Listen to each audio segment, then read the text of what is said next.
Okay, good afternoon, guys. I'm just continuing our videos for the same lesson. All I'm trying to say is that the same lesson is applicable to all instruments. We'll be talking about semi-brave, we'll be talking about chromatic scale. I'm still doing semi-brave and chromatic scale on drums. Now, when we talk about the chromatic scale, because the rest of us play notes, we have the scale written already.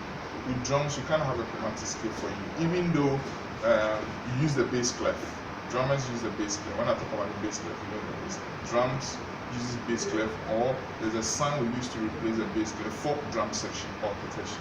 Okay, so sometimes you use the bass clef, sometimes you see there's a double line on the left hand side, covering the second line and then the fourth line. Two double tick lines on the left hand side. That is for the drum, the clef for the drums. Okay, so right now what I want to do is that I'm going to take you through the note symbols and values. We have the semi-brave, we have the mini, we have the crotchet, we have the quiver, we have the semi-quiver, we have the hemi-demi semi-quiver, we have the semi-demi, hemi-demi, you know, whatever notes you've heard about. We're going to talk about all the notes and applying it to all the other sections of the instruments. Okay, so we'll do to semi-quiver, which is the 16th note, and then the hemi-demi semi-quiver.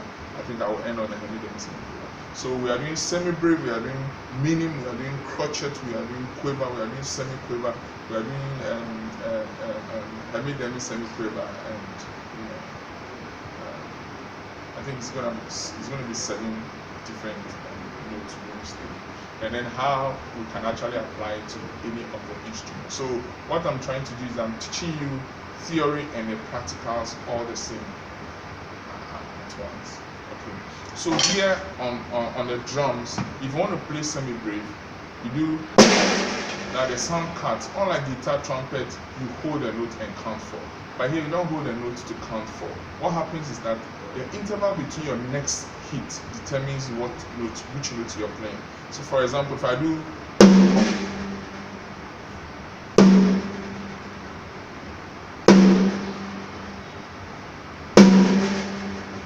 so 2, 3, 4, 2, 3, 4, 2, 3, 4, 2, 3, 4, 2, 3, 4, 2, 3, 4, 2, 3, 4, 1, 2, 3, 4, 1, 2, 3, 4, 2, 3, 4, 2, 3, 4, 2, 3, 4, 2, 3, 4, 2, 3, 4, 2, 3, 4, 2, 3, 4.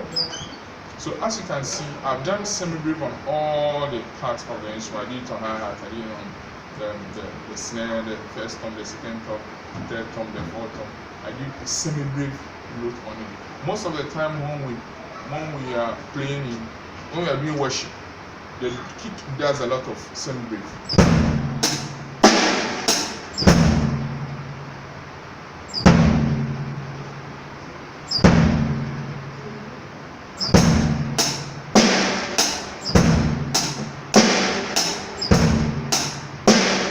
Most of the time when you are playing your worship, you play the semi-brave note. You actually use it quite often.